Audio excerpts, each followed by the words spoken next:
आज हम आगे बढ़ते हैं mind of Boericke repertory. Our next rubric is dementia. Dementia लगभग सब लोगों को पता है, डिमेंशिया को सब लोग जानते हैं, ठीक है। डिमेंशिया क्या होता है? Progressive condition like Alzheimer disease marked by development of multiple cognitive defects, जैसे कि memory impairment, aphasia, inability to plan, initiate complex behaviors. Clear? Dementia एक प्रोग्रेसिव कंडीशन है, जैसे अल्जाइमर होता है ना, वैसे ही, जिसमें कोग्निटिव डिफेक्ट्स, कोग्निटिव कहते हैं समझ वाले, मेमोरी का कम होना, बोलने में कमी आ जाना, प्लानिंग ना कर पाना और कॉम्प्लेक्स बिहेवियर को अंडरस्टैंड नहीं कर पाना, ये होता है डिमेंशिया। ठीक है, तो ये हो गया डिमेंशिया। अगला रूब्रिक है डिमेंशिया एपिलेप्टिक।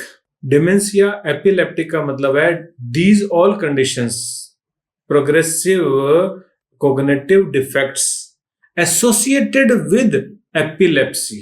एपिलेप्सी के साथ डिमेंशिया का हो जाना। डिमेंशिया मीन्स कोग्निटिव डिफेक्ट जो डेवलपमेंटल ना हो, जन्म से नहीं हो, धीरे धीरे प्रोग्रेस हो रहा हो, वो तो हो गया डिमेंशिया। और वो अगर हो जाए एपिलेप्सी की वजह से, that will be epileptic dementia. Next is masturbatic. I am not sure कि ऐसे हो जाता होगा, पर ठीक है, अगर हो रहा है तो मास्टरबेशन से होने वाला dementia. I am not sure कि ऐसा हो जाता है, होना नहीं चाहिए, लेकिन ठीक है, अगर दिया हुआ है तो हमें पढ़ना है। Next is pyretic, PARETIC, pyretic. Pyretic जो वर्ड है ये पैरालिसिस से लिया हुआ है, और जब पार्शियल पैरालिसिस हो, पैरालिसिस पूरा नहीं है, पार्शियल पैरालिसिस हो, तब इस वर्ड का यूज किया जाता है, और उसकी वजह से होने वाला डिमेंशिया या पार्शियल पैरालिसिस के साथ एसोसिएटेड डिमेंशिया, यानी कि प्रोग्रेसिव डेवलपमेंटल कोग्निटिव डिफेक्ट्स। ठीक है, ये पैथोलॉजिकल कंडीशंस हैं, clear cut. Next is dementia senile. Senile means old age में, बुढ़ापे में। बुढ़ापा किसको कहते हैं? Anyone can tell the definition of old age? ये डिफरेंट सोसाइटीज में, डिफरेंट ऑर्गेनाइजेशन में अलग अलग होता है। ठीक है, आपके लिए प्रोडक्टिव कुछ और है, किसी लिए तो प्रोडक्टिव केवल बच्चे पैदा करने प्रोडक्शन है, किसी के लिए शाम को अगर 500 रुपए कमा के ले आए तो भी प्रोडक्टिव है। तो प्रोडक्टिव की डेफिनेशन क्या है? वो सबके लिए प्रोडक्टिव की डेफिनेशन भी अलग है। ठीक है, एक 80 साल का आदमी भी प्रोडक्टिव हो सकता है, वो कमा के ला सकता है, ठीक है ना, तो वो नहीं है, मुश्किल है। That is why I am asking you, it is difficult to define कि समवन इज सेनाइल और ओल्ड। ठीक है, मोटा मोटी ये जो डेफिनेशंस है ना, वो एक एवरेजिंग करनी पड़ती है। ठीक है, तो एवरेजिंग क्या हो जाएगी? जब 10 लोगों में से 6 लोग उसको बूढ़ा मान रहे हो, more than 6 out of 10 are considering someone old, then that person is old. Mostly it happens after 60 year age. 60 से पहले ये सारी कंडीशन पूरी होनी चाहिए, लेकिन 70 में भी वो एक्टिव अलर्ट है, फौजी है, रिटायर्ड फौजी है, तो काहे का बूढ़ा है भाई? वो रिटायर्ड फौजी जो 5-5, 7-7 किलोमीटर की वॉक कर रहा है, वो बूढ़ा नहीं है, वो प्रोडक्टिव भी है। ठीक है, तो वो बूढ़ा नहीं है, लेकिन वो 60 साल का भी है, प्लस वो प्रोडक्टिव भी नहीं है, जो आपने बोला, बिल्कुल सही बात। और सब लोग उसको कंसीडर भी कर रहे हैं कि ही इज ओल्ड। जो फिजियोलॉजिकल चेंजेस उसमें आ गए हैं, झुर्रियां बढ़ गई हैं, ताकत की कमी हो गई है, ज्यादा देर खड़े नहीं रह सकता है, बहुत मुश्किल आ रही है उसको अपने डे टू डे कामों में भी, और सब लोग उसको सीनियर सिटीजन मान रहे हैं, तब ये हो गया अपना ओल्ड। तो फिजियोलॉजिकल चेंजेस भी आ गए, लाइफस्टाइल में भी आ गए, उसके हेल्थ कंसर्न्स भी आ गए, समाज भी उसको मान रहा है। ठीक है, तब वो कहलाएगा कि वो ओल्ड हो गया है। ठीक है, तो ओल्ड एज यानी कि सेनाइल डिमेंशिया। ठीक है, ये बहुत ही काम का रूब्रिक है और यहाँ पे थोड़ी सी दवाइयां मेंशन्ड है ओनली। ठीक है, तो बहुत अच्छा है। अगर आपके पास कोई भी डिमेंशिया का पेशेंट आ रहा है, अल्जाइमर का पेशेंट आ रहा है, तो आप सेनाइल वाला ये रूब्रिक यूज करके, यहाँ पे ओनली 10-12 मेडिसिन हैं, यहां से आप एंट्री लेंगे तो पेशेंट के ठीक होने के चांसेस इजी हो गए, अच्छे हो गए, आप कर सकते हैं। ठीक है, नेक्स्ट इज सिफिलिटिक। अब ये सिफिलिटिक कौन से वाला सिफिलिटिक है? होम्योपैथी वाला सिफिलिटिक है या पैथोलॉजी वाला सिफिलिटिक है? कोई बताओ। पैथोलॉजी वाला, सबने यही कहा है। तो यहाँ पे मियाज्म वाला सिफिलिटिक नहीं है, यहाँ पैथोलॉजिकल सिफिलिस की वजह से होने वाला डिमेंशिया है। नेक्स्ट है इमोशंस। अब इमोशन को हम सब लोग जानते हैं, इमोशन क्या होता है। अब सभी ने पार्टिसिपेट करना है अपने अपने तरीके से, इमोशन का भाव बताना है मुझे। इमोशंस किसको बोलते हैं? देखो, सबसे पहले मैंने आपको बताया, कोई भी वर्ड मीनिंग अगर आपको देखना है तो उसका सिंपलेस्ट हिंदी मीनिंग देखो पहले, जहां से आपको एक परसेप्शन बन जाएगी। वो काफी नहीं है, लेकिन एक परसेप्शन बन जाएगी। तो इमोशंस को हम कहते हैं भावनाएं। भावना समझने से आपको थॉट चालू हो जाएंगे। तो भावनाएं क्या होती है? ये फिजिकल एंड मेंटल स्टेट्स हैं। Physical and mental state brought on by neurophysiological changes. Nerve और फिजियोलॉजिकली जो चेंजेस आए, मोस्टली एसोसिएटेड थ्रू थॉट्स। तो क्या क्या चीज आ रही है? थॉट आ रहा है, feelings, behavioural responses, thought, feeling and behavioural response. ठीक है, मेंटल स्टेट है जो अराउज कैसे हुई? ये हुई न्यूरोफिजियोलॉजिकल चेंजेस से। Associated thoughts, feelings, behavioural responses and degree of pleasure और डिसप्लेजर। या तो प्लेजर होगा या डिसप्लेजर होगा। जितने भी इमोशंस हैं दो में डिवाइड हो गए, प्लेजर वाले और डिसप्लेजर वाले। ठीक है, ये इंटरविंड है, मतलब बुने हुए हैं। किस किस से? मूड, टेम्परामेंट, पर्सनालिटी, डिस्पोजिशन और क्रिएटिविटी से। ठीक है, mood, temperament, personality and disposition से इंटरविंड है, ये बुने हुए हैं, अंदर उलझे हुए हैं। ये ऐसी भावनाएं जो न्यूरोफिजियोलॉजिकल रिएक्शंस के रूप में अराउज होती है, जिसमें हमारे थॉट, फीलिंग और बिहेवियर होते हैं। Thought, feeling and behaviour. ठीक है, तो ओनली फीलिंग नहीं है, ओनली बिहेवियर भी नहीं है और ओनली थॉट भी नहीं है। जब तीनों मिल जाएंगे तब ये बनेगी भावनाएं, यानी कि इमोशंस। ठीक है, 27 इमोशंस मेरे सामने आए थे, ज्यादा भी हो सकते हैं, हो सकता है इनमें कोई सेम सा भी लगे आपको, लेकिन एक बार फास्ट पढ़ दूंगा। एडमायरेशन, अम्यूजमेंट, एंगर, एंजाइटी, आव, awkwardness, boredom, calmness, confusion, craving, disgust, empathic excitement, fear, horror, interest, joy, nostalgia, relief, romance, sadness, satisfaction, sexual desire, surprise, और भी हो सकते हैं। ठीक है, तो इस तरह के ये इमोशंस हैं। अब इन पे सब पे एक साथ बात नहीं करेंगे। तो इमोशंस को समझना है, यानी कि भावनाएं हैं। भावनाएं हैं जिसमें हमारे बिहेवियरल रिस्पॉन्स, फीलिंग और थॉट्स क्लब हो जाती हैं। ठीक है, ये है इमोशंस। रूब्रिक क्या है? इमोशंस डैश करके इफेक्ट लिखा हुआ है।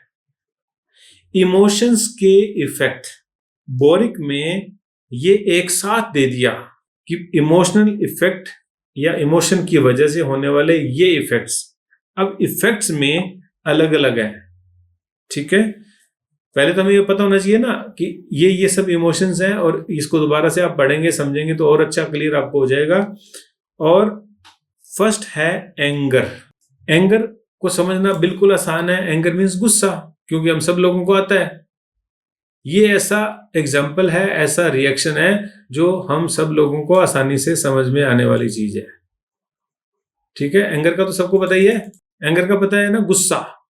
अब गुस्सा क्या है ये तो आप एक्सप्लेन कर ही दोगे ना।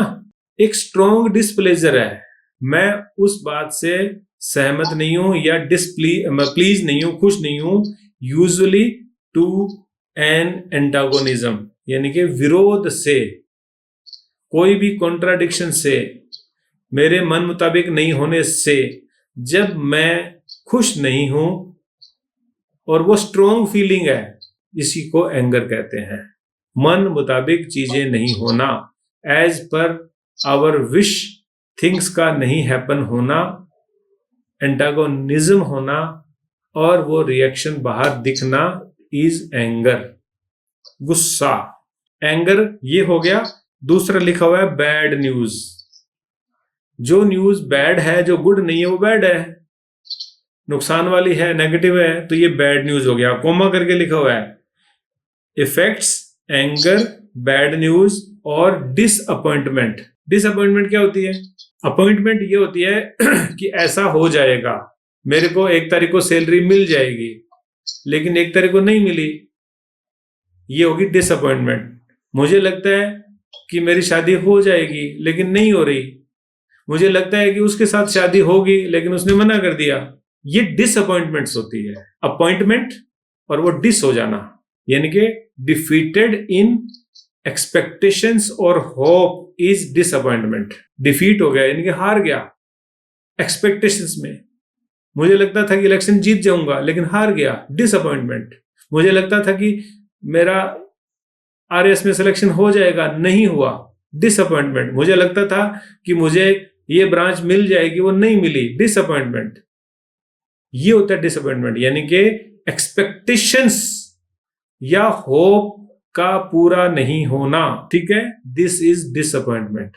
अगेन से अब ध्यान से सुनना, होगा जीवन में सभी कुछ, लेकिन वो टेम्परेरी चला जाए आकर के, तब वो इमोशन काम का नहीं है। डिसअपॉइंटमेंट तो हम दिन में 5 बार होते हैं, हमें लगता है पेशेंट ठीक हो गया, नहीं हुआ, तो डिसअपॉइंटमेंट हो तो कि दुखी हो जाएंगे। जब हमें उसके इफेक्ट अपने ऊपर फील हो और वो घटना को हम भूल ना पाए, तब ये इंपॉर्टेंट हो जाता है। ऐसा ही एंगर का है, हमारे मन मुताबिक क्या होगा?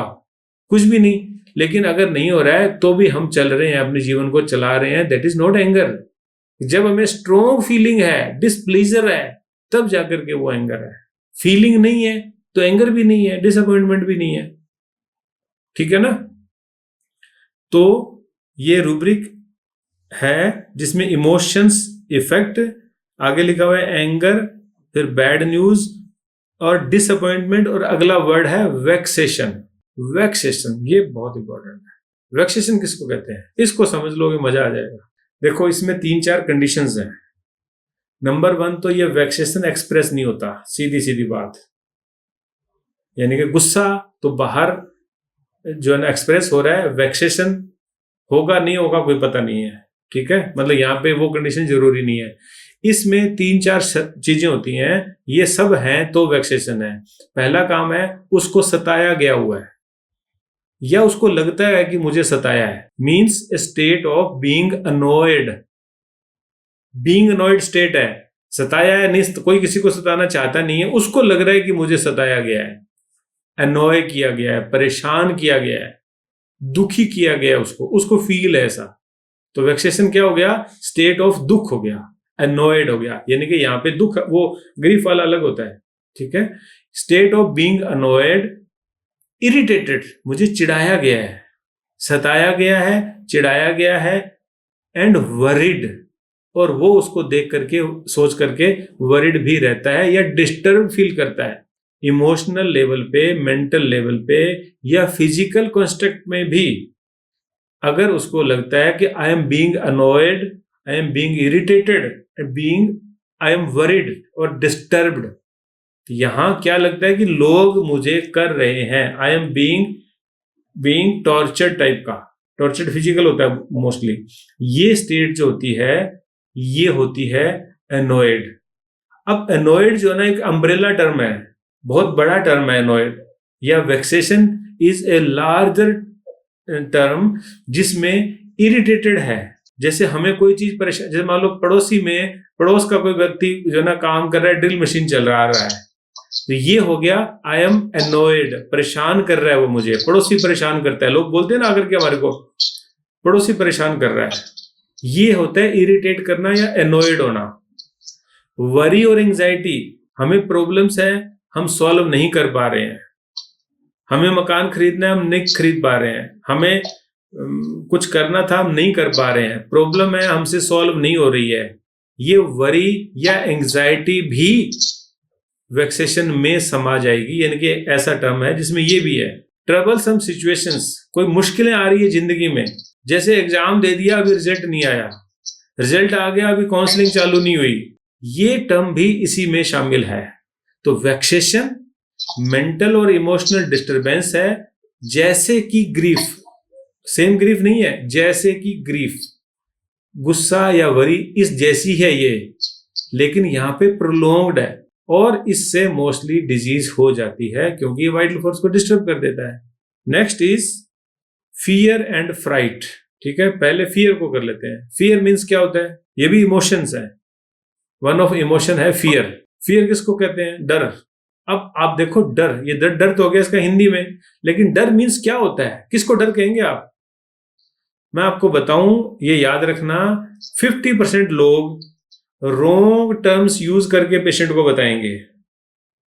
लोग पेन को पैनिक बोलते हैं, भाई क्या करोगे आप, पेन हो जाएगा ना, पेन को पैनिक बोलते हैं, जबकि पैनिक तो अलग चीज है, पेन अलग चीज है। तो आपको वर्ड्स का सही मीनिंग पता होना जरूरी है अगर रिपर्टरी पे काम करना है तो आपको पता होना चाहिए कि इज इट ओनली फियर और नॉट। डर किसको बोलते हैं, डर लोग हर चीज को स्ट्रेस ही बोलेंगे जी, स्ट्रेस है, स्ट्रेस में रहता हूं, स्ट्रेस हो गया था, स्ट्रेस स्ट्रेस स्ट्रेस, या डिप्रेशन बोलेंगे जबकि वो डिप्रेशन है ही नहीं। तो रॉन्ग टर्म्स यूज करेंगे, हम उनकी बात को नहीं समझेंगे तो हम रॉन्ग रूब्रिक सेलेक्ट कर लेंगे। इसलिए आपको सही पता होना जरूरी है कि आखिर डर कहते किसको हैं, वेक्सेशन कहते किसको हैं, इमोशंस होते क्या हैं। तो फियर क्या होता है, डर किसको कहते हैं, डर यानी कि fear is an unpleasant often, यहां ये एक चीज इंपॉर्टेंट है, एक तो अनप्लीजेंट होगा ये, ऑफन स्ट्रॉन्ग इमोशन, दूसरी कंडीशन क्या होगी, स्ट्रॉन्ग हो गया, पहला क्या हो गया, अनप्लीजेंट, हमें अच्छा नहीं लगना चाहिए, मजा नहीं आएगा उसमें, दूसरा हो जाएगा स्ट्रॉन्ग। अगर यूं थोड़ा सा ही कुछ है उसको फियर वियर नहीं बोलेंगे, अनप्लीजेंट और स्ट्रॉन्ग इमोशन। तीसरा क्या हो गया, कॉज्ड बाय एंटिसिपेशन और अवेयरनेस ऑफ डेंजर, खतरे का आभास, कुछ बुरा हो जाएगा, खतरा, आग लग जाएगी, ये डर है, सांप आ जाएगा, बुल हिट कर देगा, ये मेरा पर्स छीन लेगा, डर, ये अनप्लेजेंट हो गया। स्ट्रोंग होना चाहिए, यार कहीं को छीन ना ले, ये डर नहीं है, ये तो छीन ही लेगा, ये डर है। स्ट्रोंग इमोशन होना चाहिए। कॉज्ड बाय एंटिसिपेशन, वहां है कुछ भी नहीं, सिर्फ हम अवेयर हैं उसके लिए, ये होता है डेंजर, तब माना जाएगा फियर। इस तरह का डेंजर होता है तब माना जाएगा कि ये फियर है। तो ये क्या हो गया, एक मार्क्ड इमोशन है, एंक्सियस कंसर्न है, उसकी आंखें फट रही है, रिएक्शन ऑफ अलार्म है वहां पे, ठीक है, वो पर्सन डर रहा है, एक्सपेक्टेड फियर है वहां पे, एक्सपेक्टेड अलार्म है। इतनी सारी कंडीशंस जहां मीट हो रही है, मेरी गाड़ी छूट ना जाए, ये फियर थोड़ी हो गया। लेकिन हम कहते क्या है, मुझे डर है कि मेरी गाड़ी छूट जाएगी, ये नहीं है, अरे भाई मेरी गाड़ी तो छूट ही जाएगी। ये जब इमोशन इतने ज्यादा स्ट्रोंग हो जाए कि वो स्पष्ट रूप से दिखें, स्ट्रोंग इमोशन होना चाहिए, और उसको हंसते हंसते बोलेगा थोड़ी वो, क्योंकि वो अनप्लीजेंट है, ठीक है, एक्सपेक्टेड अलार्म है, एक्सपेक्टेड चीजें हैं, ये हो गया फियर, ठीक है। फ्राइट किसको बोलते हैं, जितनी भी इसमें जो डेफिनेशंस होती है ना, वो चीजें क्लब करके वो चीज बनेगी और वो एक शेप ले लेगी। अब यहाँ पे क्या क्या चीजें आ गई, एक तो ये होना चाहिए सडन, दूसरा होना चाहिए स्ट्रेंज, बिल्कुल नहीं पता था उसके बारे में कि ऐसा भी हो सकता है क्या, अचानक हो गया, और वो शॉक करना चाहिए उसके लिए। अगर शॉक नहीं है, बुरा नहीं है, सडन नहीं है, स्ट्रेंज नहीं है, तो फ्राइट भी नहीं है।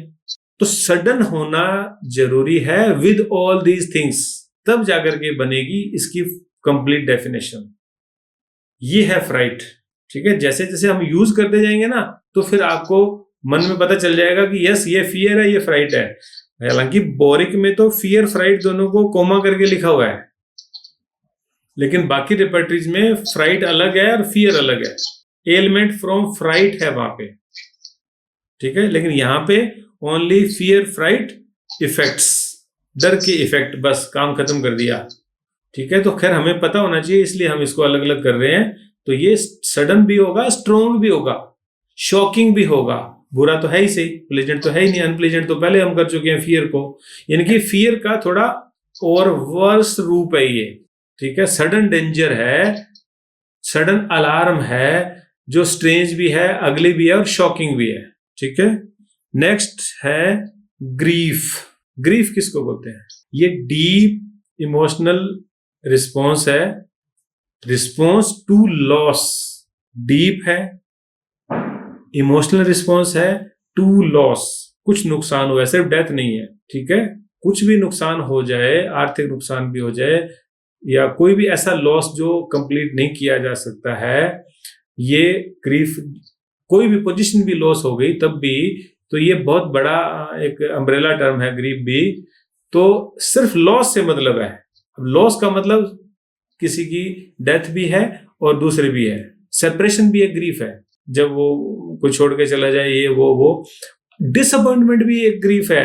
अगर डिसअपॉइंटेड हो गया और बाद में वो उसमें चला गया, तो लाइफ के कोई भी मेजर चेंजेस जैसे डिसअपॉइंटमेंट, सेपरेशन या डेथ ऑफ लव्ड वन, जिस ऐसे लॉसेस का जो रिस्पॉन्स होता है वो है ग्रीफ। ठीक है, ये एक्यूट भी हो सकता है और क्रोनिक भी हो सकता है। जैसे ग्रीफ क्रोनिक बोले थे ना आप, स्लो वाला, ऐसे कोई जरूरी नहीं है, एक्यूट भी होता है। कल शाम को ही आई थी एक लेडी। ठीक है, तो इसमें क्या क्या होगा? इसमें सैडनेस आ जाएगी, यानी कि लोनेस आ जाएगी, सोरो आ जाएगा, यानी कि दुख आ जाएगा, यर्निंग, एंड इमोशनली वो पेन हो जाएगा, दुख है, उसको दर्द हो रहा है अंदर, दुखी है वो। तो ये कंडीशंस पूरा करना जरूरी है। सिर्फ डेथ हो गई हम ग्रीफ लगा देंगे, ऐसा नहीं है। यहां पे उसके चेहरे से भी उदासी नजर आएगी, वो सोरो भी है, वो इमोशनली पेनफुल भी है। ठीक है ना, और कभी कभी ये एंगर, गिल्ट, बेचैनी, होपलेस और विड्रावल भी बना देता है। गुस्सा आएगा, ऐसा हुआ तो हुआ क्यों, मुझे छोड़ के कैसे चला गया। ठीक है, नहीं ये नहीं हो सकता। अभी मैं आपको बताऊंगा ग्रीफ के आगे स्टेजेस होती हैं, साइकोलॉजी में पूरा इसके ऊपर दुनिया भर के डिटेल थी। तो इसकी स्टेजेस होती हैं। लगता है गिल्ट होती है, गुस्सा आता है ना, जब किसी की डेथ हुई हॉस्पिटल में, वो डॉक्टर को पीटते हैं, शीशे तोड़ देते हैं वहां के, वो क्या है? वो एंगर है। तो दुखी हुए हैं वो, उसको खोना नहीं चाहते, या किसी को कहेंगे जल्दी क्यों नहीं लेके गए उसको हॉस्पिटल, मैंने बोला था ना ऐसा नहीं करना, ये गिल्ट हो गया। ये दवाई नहीं देनी थी, उस डॉक्टर को नहीं दिखाना था, ये गिल्ट हो गया। बेचैन हो जाते हैं वो, निराश हो जाते हैं, अब मेरी जिंदगी में क्या है। उस सब के चक्कर में वो विड्रावल तक में चले जाएंगे, चुप चुप रहने लगेंगे। ठीक है, तो ग्रीफ जो है ना ऐसा है जिसमें स्टेजेस होती है। तो सबसे पहली जो स्टेज है ना, सबसे पहले शॉक लगेगा, है ऐसा हो गया, ये हो गई स्टेज फर्स्ट, जिसको शॉक कहते हैं। दूसरा होता है डिनायल। डिनायल का मतलब है उनको भरोसा ही नहीं होता, नहीं ये नहीं हो सकता, कह दो कि ये सब झूठ है। डेड को भी उठा उठा के यूं करेंगे, नहीं बोल, कुछ खड़ा हो जा, उठ जा, बोल जा, एक बार बोल जा। डिनायल, ये डिनायल है। उनको लगता नहीं है कि ऐसा हो जाएगा क्या, रिजल्ट को दोबारा देखेगा, नहीं हो सकता है, ऐसा नहीं हो सकता यार, मेरा रिजल्ट तो आना चाहिए था पॉजिटिव। ये डिनायल है। गुस्सा आता है, मैंने बोला था ना मुझे उस कोचिंग में डाल दो, मैंने बोला था ना इस डॉक्टर के पास मत लेके जाओ। गुस्सा आएगा उनको। ठीक है, फिर वो लो हो जाएगा, डिप्रेस्ड हो जाएगा। ठीक है, और अंत में एक्सेप्टेंस आती है। ठीक है, जो होना था भगवान की मर्जी, ऐसा ही लिखा हुआ था, जो ब्रांच मिलनी थी वो मिलेगी, भगवान ने जो सोचा है वही होगा, ये एक्सेप्टेंस है। ये स्टेजेस हैं ग्रीफ की। एक्सेप्टेंस में भी ग्रीफ है, उस डिप्रेशन में भी ग्रीफ है, उस एंगर में भी ग्रीफ है, उस डिनायल में भी ग्रीफ है, और शोक तो ग्रीफ है ही सही। इन सब को मिला के बनता है ग्रीफ। ये स्टेजेस हैं ग्रीफ की, आप पढ़ लेना। स्टेजेस ऑफ ग्रीफ जब देखेंगे हैरान हो जाओगे। साइकोलॉजी में जब तक ये स्टेजेस पूरी ना हो तब तक वो पर्सन उससे निकलता नहीं है। जितना जल्दी ये हो जाए, अभी शॉक भी लगा, डिनायल भी हो गया, गुस्सा भी आ गया, थोड़ा सा लो भी हो गया, और बाद में उसने स्वीकार भी कर लिया, ठीक है मैंने एक्सेप्ट कर लिया, मैंने डाइवोर्स को एक्सेप्ट कर लिया, अब मुझे वो चीज दुख नहीं दे रही है, ठीक है। ये एक्सेप्टेंस अगर आ जाए तो ग्रीफ का ये लास्ट स्टेज है, यहां पे आके ग्रीफ खत्म हो जाता है, ठीक है। और ये डिफरेंट लोगों में अलग अलग एक्सपीरियंसेस से एक्सप्रेस होती है, क्योंकि उन्होंने जैसे एक्सपीरियंस किया हुआ है, जैसे उन्होंने लर्न किया हुआ है, वैसे ही तो ग्रीफ को एक्सप्रेस करेंगे ना, तो उनका एक्सप्रेशन जो है ना वो डिफरेंट होता है। तो ऐसा पेन, ऐसा इमोशनल पेन जिसमें ये सब कुछ होता है, वो डीप है और एक इमोशनल रिस्पॉन्स है फॉर द लॉस, ठीक है। लॉस कोई भी हो गया, चाहे वो सेपरेशन का है, डिसअपॉइंटमेंट का है, कोई भी मेजर चेंज इन लाइफ है, including death of loved one. Homeopathy में ये कॉजेटिव फैक्टर के रूप में काम आता है। एक्यूट ग्रीफ हो जाने से पेशेंट्स को हम देखते हैं कि इंसोम्निया हो गया, लॉस ऑफ एपेटाइट हो गया, एंग्जाइटी हो गई, पल्पिटेशन हो गई, बड़ा कुछ होता है। और क्रोनिक हो जाए तो हम देखते हैं कि पेशेंट में डिप्रेशन आ गया, इम्यूनिटी लो हो गई, वीकनेस रहने लगी, डाइजेस्टिव डिसऑर्डर्स हो गए, इस तरह से सिम्टम्स आगे पेशेंट हमारे पास बोलते हैं। तो वहां जब इस तरह की कंडीशंस हो, हमें ग्रीफ को सर्च करना चाहिए, ठीक है ना। इग्निशिया जो मेडिसिन है, जिसने नाम किसी ने अपने लिया था, उसमें एक्यूट ग्रीफ होता है। पेशेंट साइलेंट ग्रीफ में जाएगा, सोबिंग करेगा, सुबकेगा, शाइंग करेगा, उसको लंप फील होगा या थ्रोट में। कल पेशेंट आई थी, वो बोले जी मेरे को यहाँ पे लंप है मेरे को एसिड बनता है, ये है वो है। तो मैंने उसको देखा, मैंने एसिड वाला तो मामला लग नहीं रहा, तो मैंने सीधा सीधे बोला भाई क्या हो गया था? बोले 5-6 दिन हो गए। हुआ क्या? बोले कुछ नहीं, मैं तो मिर्ची नहीं खाती, मैंने ये नहीं करती वो नहीं। अरे मैं कहा वो बताओ क्या हो गया था? फिर बाद में रोने भी लगी और बताया कि हस्बैंड से लड़ाई हो गई थी। अब ये क्या हो गया? लड़ाई हो गई थी तो क्या हो गया? ये लॉस हुआ कि वो लव्ड वन था, वो एक दिन के लिए भी क्यों उससे दूर हुआ, उसको बुरा लगा, उसको डर हो गया कि ये कुछ आगे बिगड़ ना जाए मामला, तो दुखी हुई वो। ये उसका इमोशनल रिस्पॉन्स था। क्योंकि मुझे पता है कि इग्निशिया में ऐसा होता है, तो फिर मैं वहां से उधर चला गया। मैंने कहा नहीं, ये जब है ही वो। और मैंने उसको स्ट्रांगली बोला था कि अभी दवाई लेके जाओ, एक डोज यहाँ लो, घर पहुंचते पहुंचते आपको ये आपका जो plug like feeling in the throat है ये ठीक हो जाएगी, और होती है। नेट्रीम्यूर में लॉन्ग लास्टिंग ग्रीफ होता है, रिजर्व्ड है, पेशेंट चुपचाप रहता है। सोरो ऐसी है जिसमें कंसोलेशन एग्रावेट होता है, ये नेट्रीम्यूर होती है। हालांकि अपन दवाई में क्यों चले गए, ठीक है। फास्फोरिक एसिड में इंडिफरेंस आ जाएगी और पेशेंट को फिजिकल वीकनेस भी आ जाएगी, ठीक है। ऑरम मेट में जो है ना सुसाइडल थॉट आ जाएंगे और होपलेस हो जाएगा patient. Indian institute of homeopathic physician Jaipur unit आप सबका धन्यवाद करती है।